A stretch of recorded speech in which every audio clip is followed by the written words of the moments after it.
collection Histoire de France pour les enfants.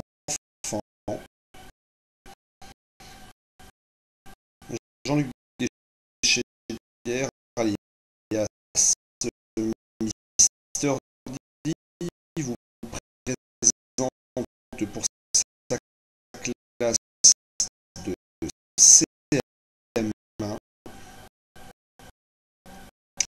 Clovis, premier roi chrétien des Francs.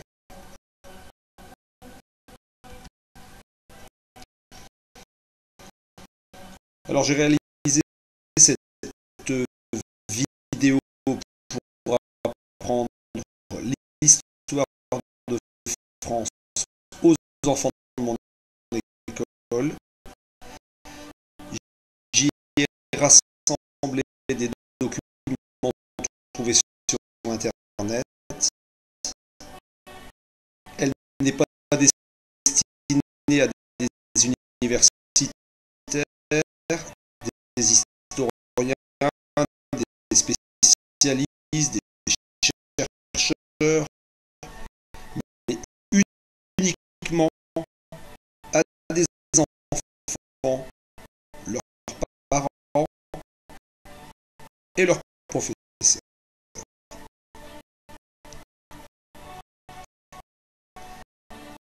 Alors, pourquoi Clovis,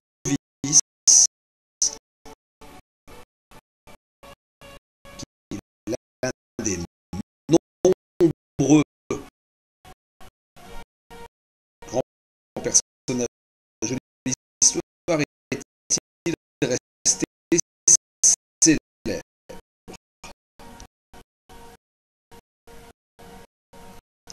Clovis, qui est né en 466 après Jésus-Christ, c'est le barbare qui enfanta l'Occident. Clovis est l'héritier de l'un des petits royaumes barbares établis sur les ruines de l'Empire romain d'Occident.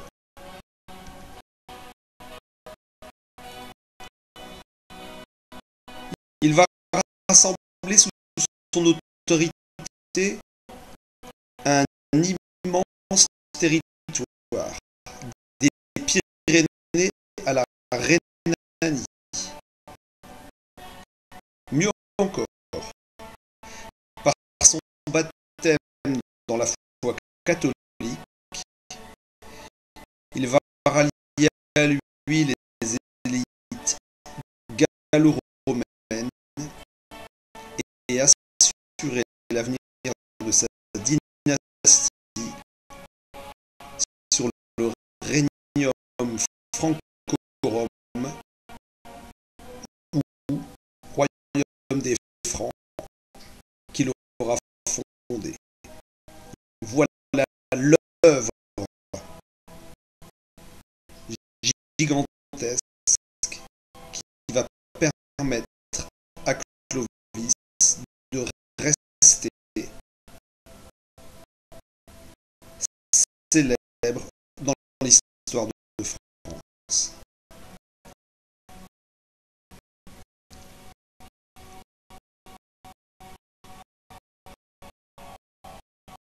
On voit ici sur ce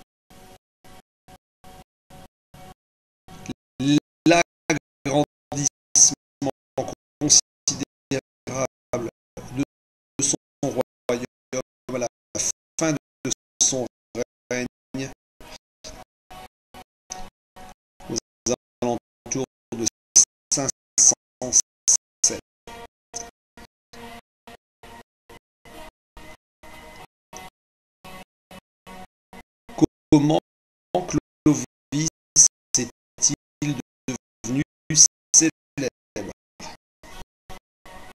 Bonne question. Alors, commençons tout d'abord par le commencement. Sais-tu qui étaient les barbares?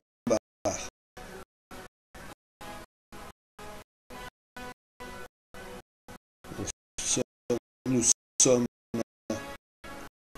aux alentours du IIIe siècle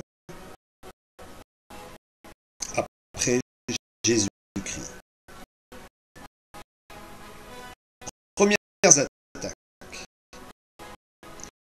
À partir du IIIe siècle, l'Empire romain est envahi par des peuples barbares venus de l'Est et du nord de l'Europe.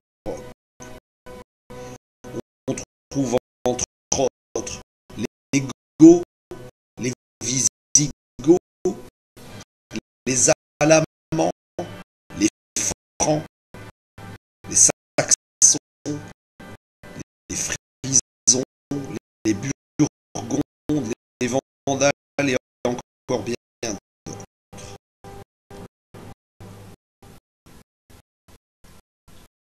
Des tribus de guerriers barbares traversent les frontières de l'Empire romain pour s'enrichir. Mais aussi pour fuir les terribles Huns venus d'Asie. Au début du 5e siècle, les peuples germains du centre de l'Europe, les Francs, les Burgondes, les Goths, les Vandales, les Saxons, fuient vers l'ouest pour échapper aux ravages des Huns venus d'Asie. Peu à peu, les Germains repoussent les Romains et s'installent dans l'Empire romain. On parle d'invasion barbare. Petit à petit, la puissance romaine s'effondre. On voit sur la carte, en rouge, les peuples humains venus d'Asie qui repoussent les peuples entre guillemets barbares qui eux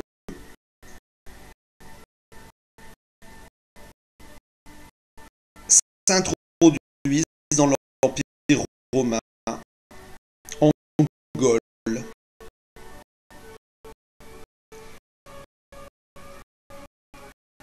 Et plus particulièrement dans la région du nord de la France, près de la Belgique.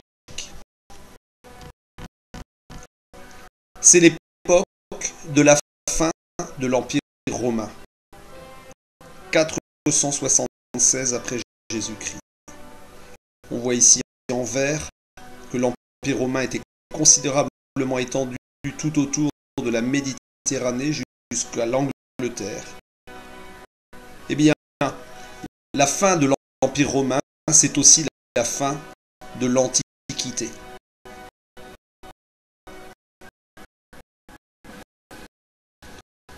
L'Empire romain au 5e siècle après Jésus-Christ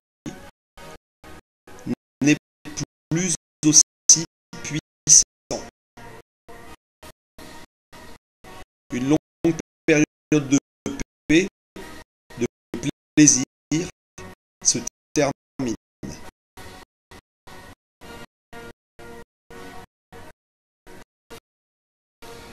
Le dernier empereur romain perd sa couronne. Romulus Augustule et déposé en 476 par Odoacre, un chef germain. L'Empire romain d'Occident est mort.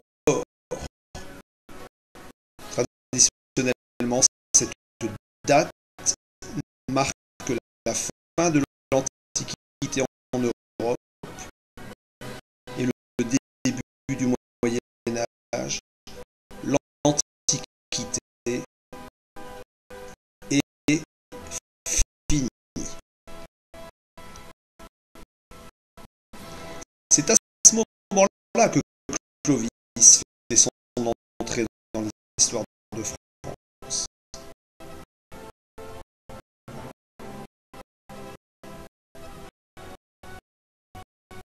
Clovis arrive à la fin de l'Antiquité.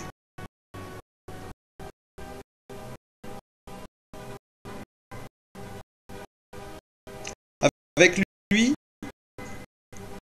et la chute de l'Empire romain, c'est le Moyen Âge qui commence.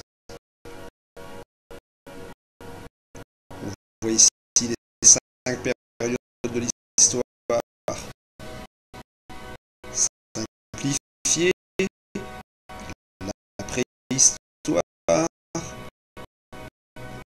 qui se termine à la naissance de l'écriture, l'Antiquité qui se termine à la chute de l'Empire romain, le Moyen Âge qui dure environ 1000 ans et qui se termine par la découverte de l'Amérique, les temps modernes jusqu'à la Révolution française et enfin notre époque, l'époque contemporaine.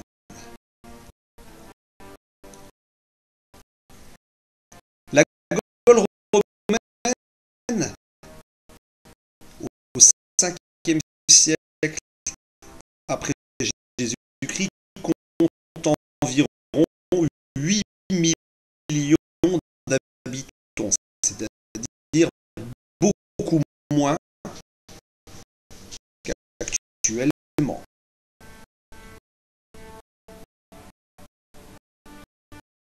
Et les Francs, à cette époque-là, sont à peine 200 000, c'est-à-dire 40 fois moins que les Gaulois. Qui sont les Francs? Signalés pour la première fois au milieu du IIe siècle, vers 150 après Jésus-Christ, les Francs, dont le nom signifie hardi ou libre, courageux, sont une confédération de peuples germaniques installés sur les rives du Rhin, l'Allemagne actuelle. Originaires du nord de l'Europe, les Francs ne formaient donc pas à l'origine un peuple uni, mais étaient divisés en plusieurs tribus.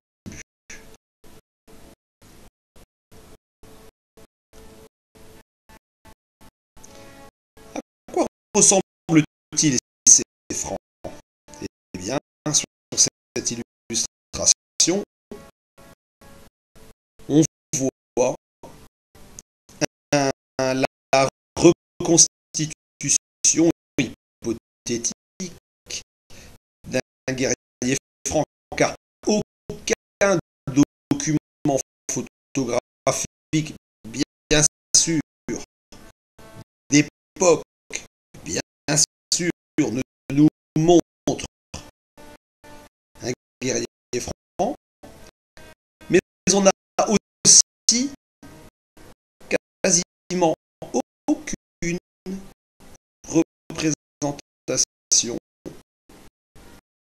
visuelle, type tableau, type peinture, type sculpture, type mosaïque. Cette époque est une époque troublée, bouleversée, et les artistes ont laissé bien peu de témoignages. Donc, on imagine, à partir de reconstitutions, de fouilles archéologiques, de souvenirs, d'objets qui ont été trouvés, on imagine que les guerriers francs se présentaient de cette façon-là.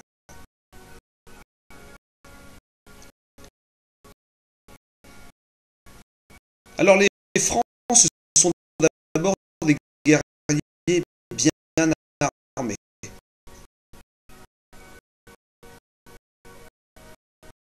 Ils ont, entre autres, la francisque, qui est une sorte de hache,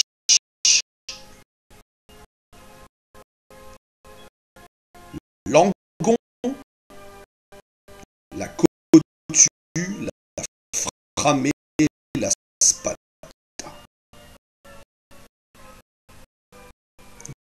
Des guerriers qui sèment la terreur.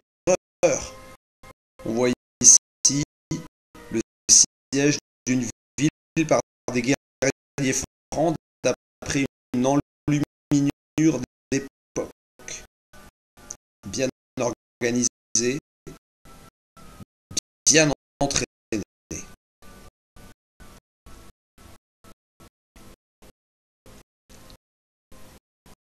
Et Clovis, alors, qui est-il?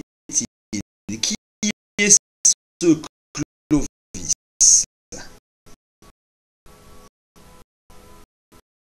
Clovis, c'est le descendant d'une lignée de chefs francs. On voit ici sur ce document les ancêtres de Clovis. Clodion le chevelu est un chef franc qui règne sur les Francs saliens jusqu'à sa mort en 447. Mérové, le grand-père de Clovis, donnera son nom à la première dynastie, à la première famille des rois de France, les Mérovingiens. Childéric Ier, le père de Clovis, lui règne sur les Francs à Tournai, en Belgique, la Belgique actuelle. Il sera le dernier roi païen. C'est un roi non chrétien. Et Clovis Ier. Eh bien, Clovis Ier, après avoir chassé les derniers Romains de la Gaule, il va devenir le seul roi barbare reconnu par les chrétiens et les tribus gauloises qui se rangent derrière lui.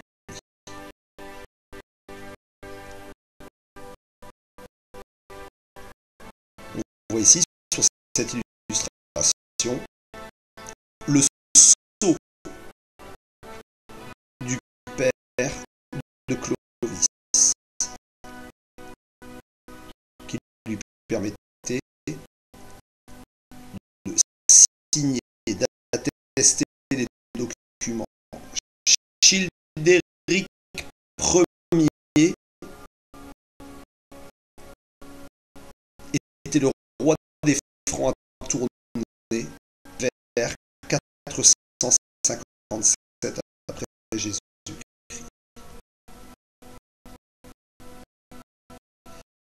Clovis Ier et la montée des Francs. Clovis a succédé à l'âge de 15 ans à son père, à la tête des Francs saliens. C'est un âge très jeune, mais à l'époque, la durée de vie est beaucoup plus courte, l'espérance de vie est plus courte. Il n'est pas rare qu'à 15 ans, on soit considéré comme émancipé, comme adulte.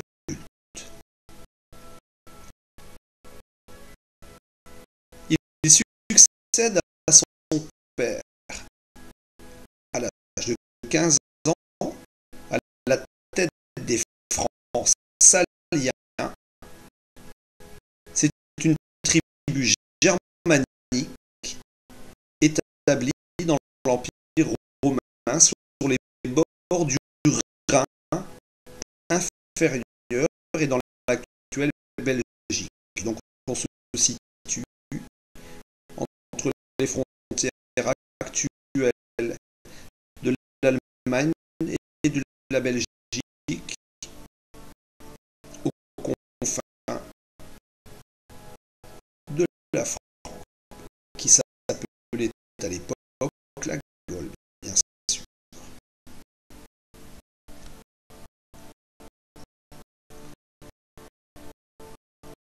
Les débuts de Clovis, eh bien, à peine élu,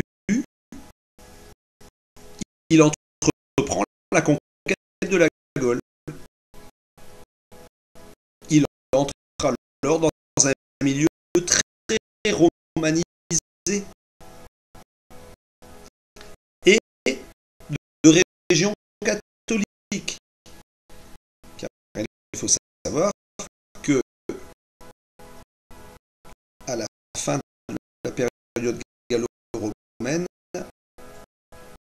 les Gaulois se sont tournés vers le christianisme, vers Jésus-Christ.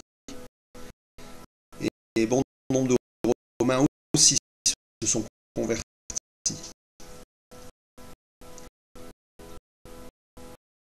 Sous l'influence de Rémi, l'évêque de Reims, un évêque, c'est un haut personnage dans la religion, il comprend l'intérêt de se rallier les Gallo-Romains en adoptant leur religion. Sa femme, Clotilde, la fille du roi des Burgondes, et pieuse catholique, le pousse à se convertir.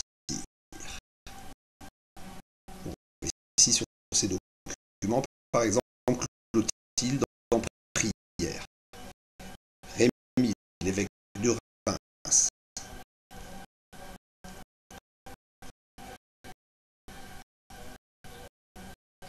En 492, après une guerre contre les Burgondes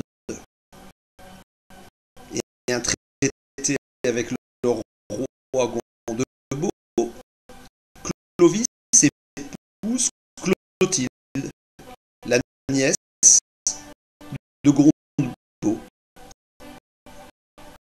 Ce mariage lui vaut d'entrer dans le cercle restreint des grandes dynasties barbares d'Occident. Occident à l'ouest de l'Europe. Les Burgondes, les Ostrogoths d'Italie, les Wisigoths d'Aquitaine. Le mariage de Clovis en 492 est une étape très importante dans sa entre guillemets carrière politique.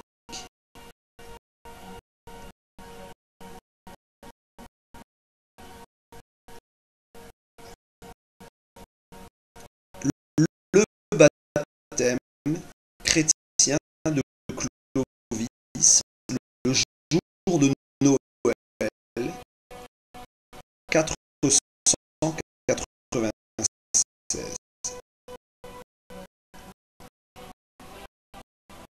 Ce jour-là, il se fait baptiser avec 3000 de ses soldats.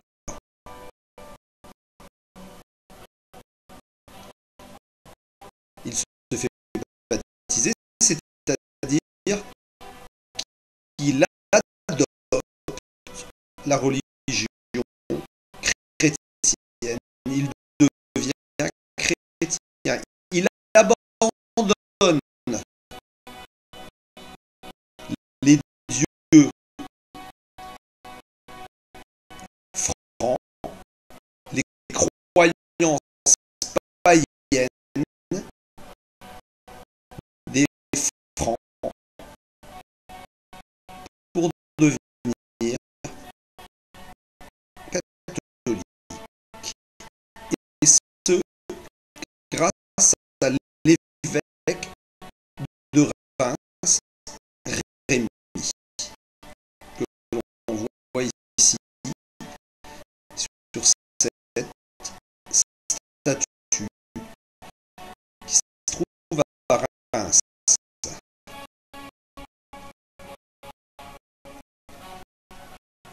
Clovis choisit le latin, le christianisme. Il veut vivre comme les habitants de la Gaule. Il veut se fondre, se mélanger dans la population. Il veut être accepté, non plus comme un barbare, mais comme un Gaulois.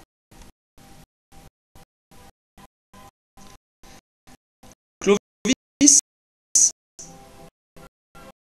et la guerre contre les Allemands.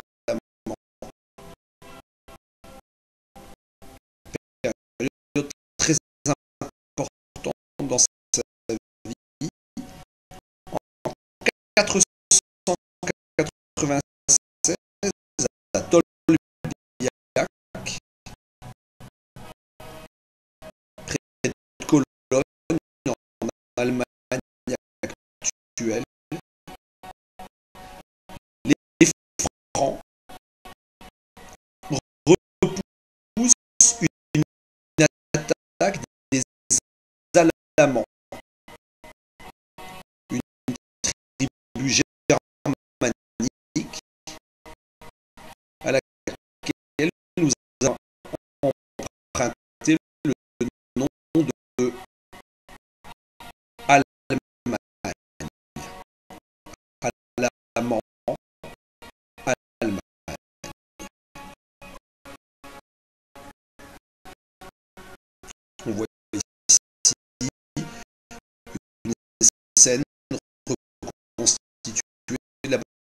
bataille de Tolbiac, et un casque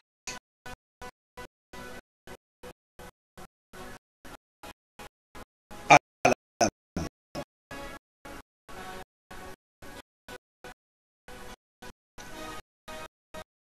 Eh bien, selon la légende, pendant cette bataille très difficile et qu'il a longtemps cru avoir perdu, le roi des Francs, Clovis, aurait imploré, prié, demandé le secours du dieu de Clotilde. Et le dieu de Clotilde, c'est le dieu des catholiques, le dieu des chrétiens. Et il aurait pris la résolution, la promesse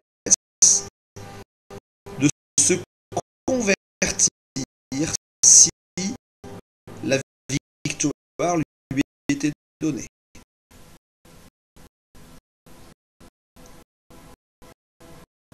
Alors il va passer à l'acte 2 ans plus tard, le jour de Noël. Il aurait dit pendant cette bataille, Dieu de Clotilde, si tu me donnes la victoire, je me ferai chrétien. Bien sûr, tout ça c'est une grande partie de légende. C'est ce qu'on a appelé le vœu de Tolbiac.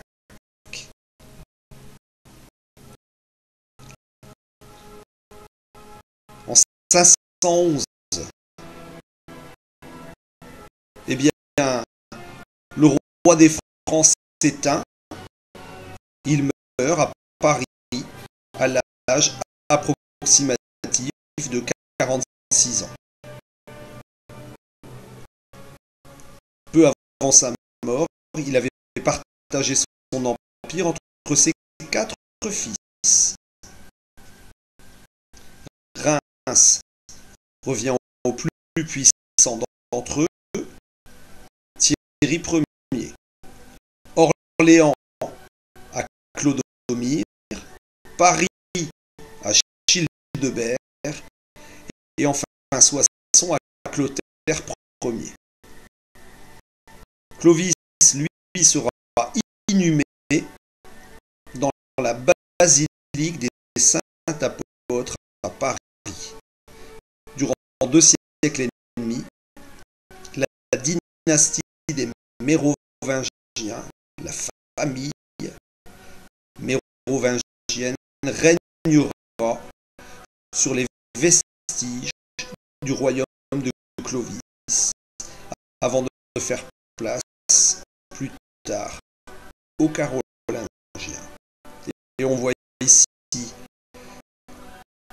à Saint-Denis le tombeau de Clovis et de Childéric.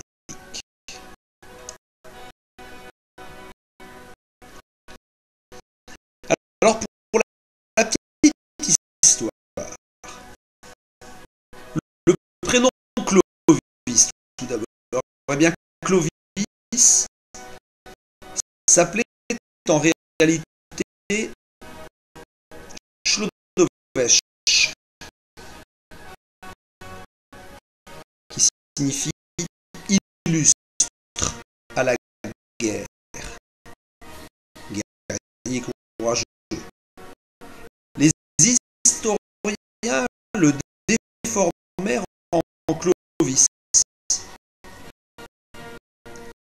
Le prénom a évolué sous les Carolingiens,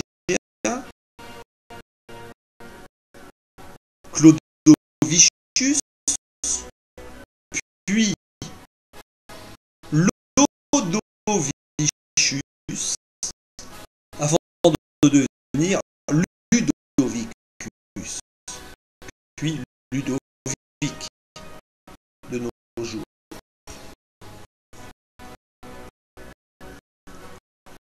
Clovis égale Ludovic. En France occidentale, le prénom devient Lodoïs, puis Louis. Clovis peut ainsi être considéré comme Louis Ier, car bon nombre de rois de France qui vont lui succéder auront ce prénom.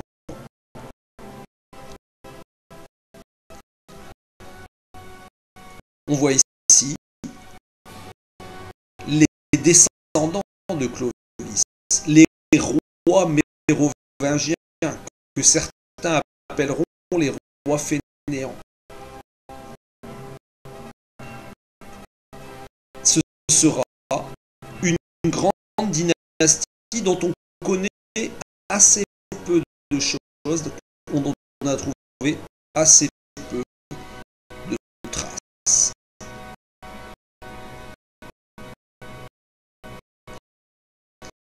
Encore pour la petite histoire, le célèbre épisode du vase de Soissons,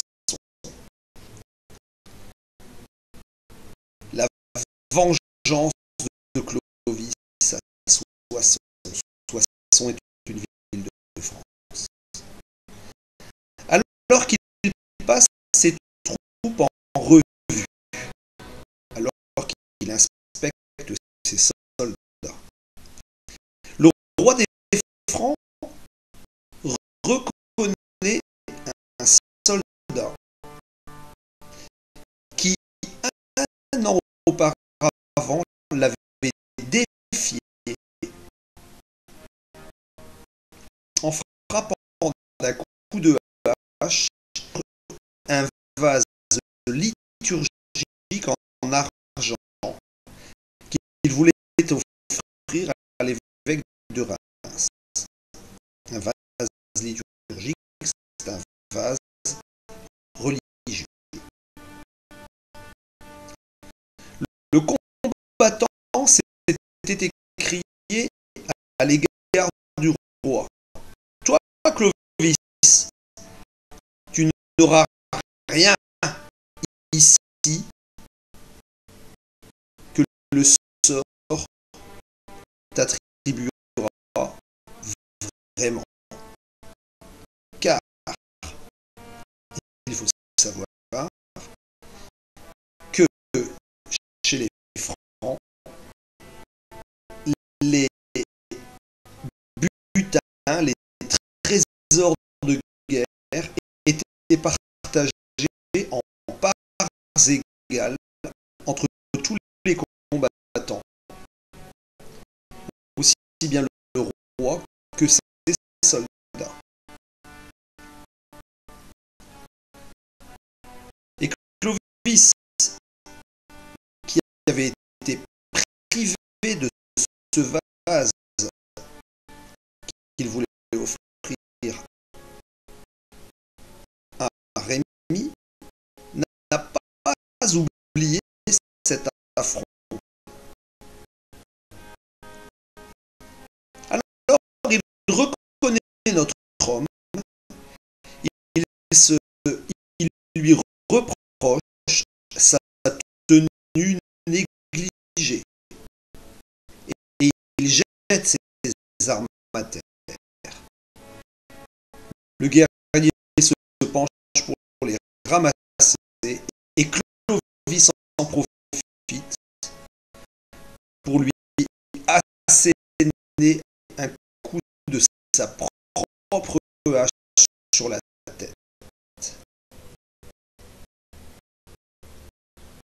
Ainsi as-tu fait à Soissons avec le vase, dit-il. Le cadavre du soldat gisant sur le sol restera sera exposé au public en guise de preuve de la toute-puissance du chef des armées. Ce qui prouve que Clovis n'était pas un tendre.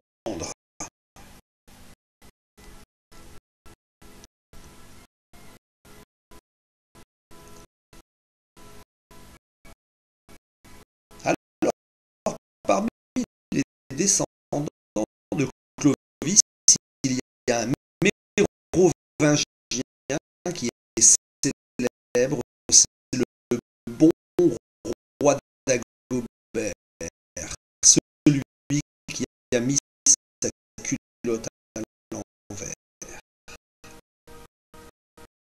Le roi d'Agobert fut l'un des rois les plus brillants et les plus populaires de l'époque mérovingienne.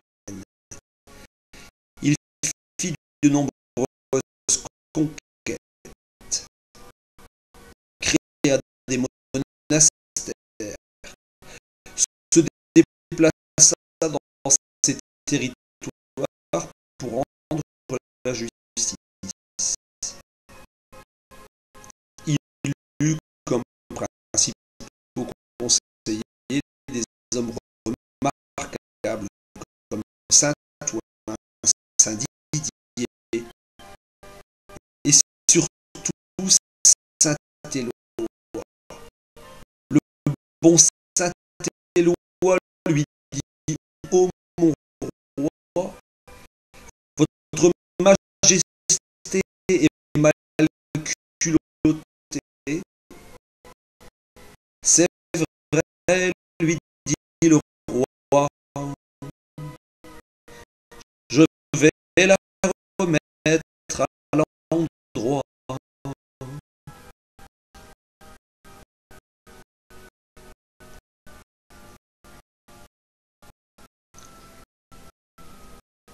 Les peuples barbares ont apporté de nouvelles techniques, notamment ce qui concerne le travail des métaux. Les Romains et les barbares vont cohabiter, habiter ensemble, le vivre ensemble, mais certaines coutumes romaines seront conservées.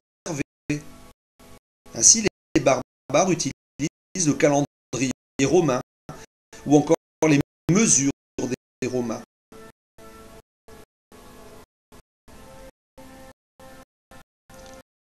Merci les Francs. Les Francs ont apporté en Gaule des règles germaniques comme la loi salique, la loi des Francs saliens, saliens, sans doute rédigés pendant le règne de Clovis.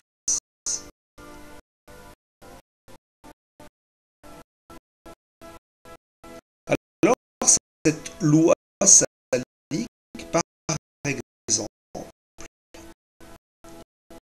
elle définit la place des femmes en matière d'héritage.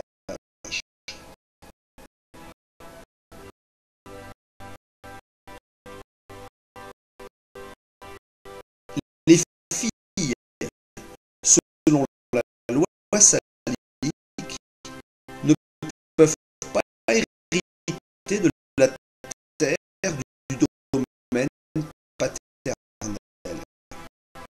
C'est injuste, mais c'est comme ça. Les garçons vont en hériter en totalité.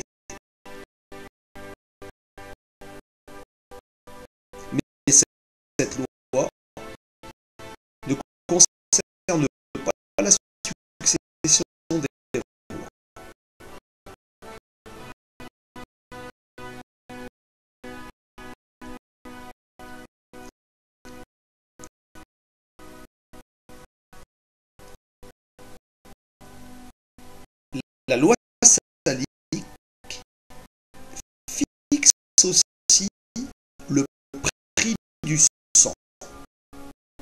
En matière de justice,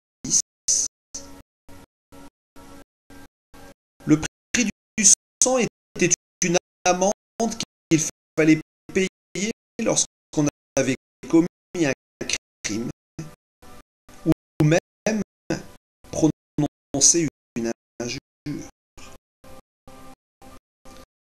Pour une blessure grave, le tarif, l'amende qu'on réclamait au coupable était de 30 sous d'or. Pour le meurtre d'un noble franc, il fallait payer 600 sous d'or. Le prix à payer dépendait en effet de l'importance de la victime. Ce sont les premières lois.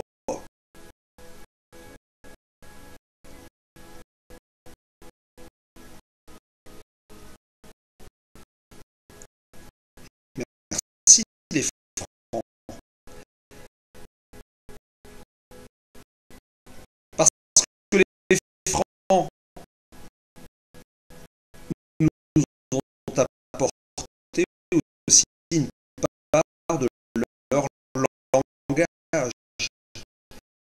À l'époque des invasions barbares, la langue parlée en Gaule était le latin, la Gaule romaine. Avec l'arrivée des Francs, certains mots germaniques, certains mots de l'Est de l'Europe entrent dans le vocabulaire comme guerre, garde, blessé.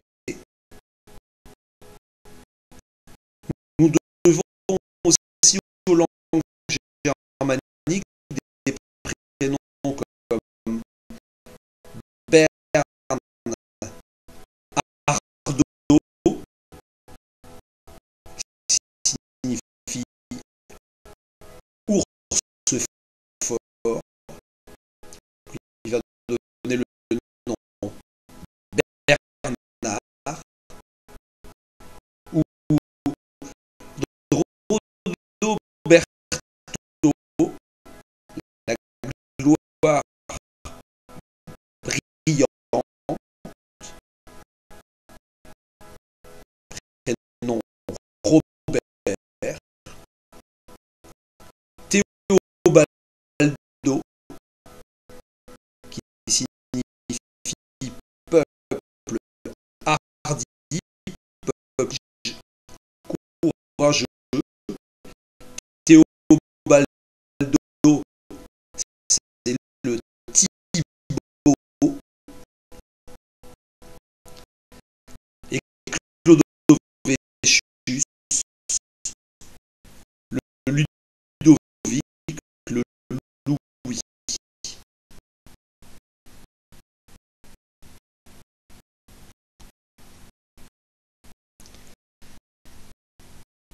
Le latin, parlé dans l'Empire, et les langues germaniques se sont peu à peu mélangées, ce qui a donné de nouvelles langues. Ces langues sont à l'origine de certaines langues européennes, comme le français.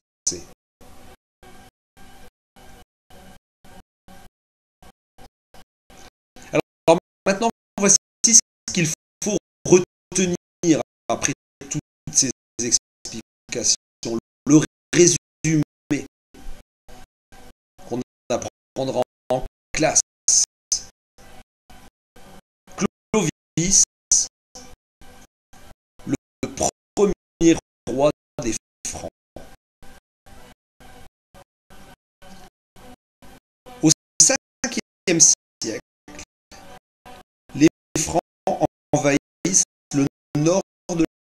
Gaule et s'y installe.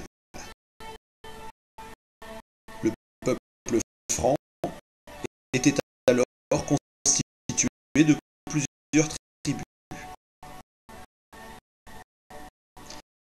En 481, 5e siècle, Clovis impose son autorité. Il se lance à la conquête de nouveaux territoires. Les Francs prennent le dessus sur les autres peuples germaniques, les Alamans, les Burgondes, et leur royaume s'agrandit. Suite à ces victoires, Clovis devient le premier roi des Francs. Le nouveau roi désire augmenter son pouvoir. Comme les Francs étaient païens, c'est-à-dire qu'ils avaient d'autres dieux que celui de la religion chrétienne, il décide de se convertir au christianisme afin d'obtenir le soutien de l'Église et de la population chrétienne qui est de plus en plus nombreuse en Gaule. Il se fait alors baptiser. Le christianisme se répand chez les Francs. Enfin, Clovis meurt en 511. Il a régné sur presque toute la Gaule.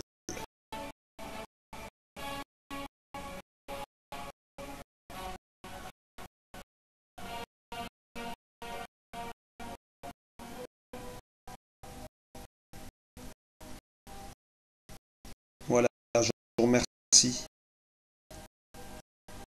de m'avoir écouté. À bientôt pour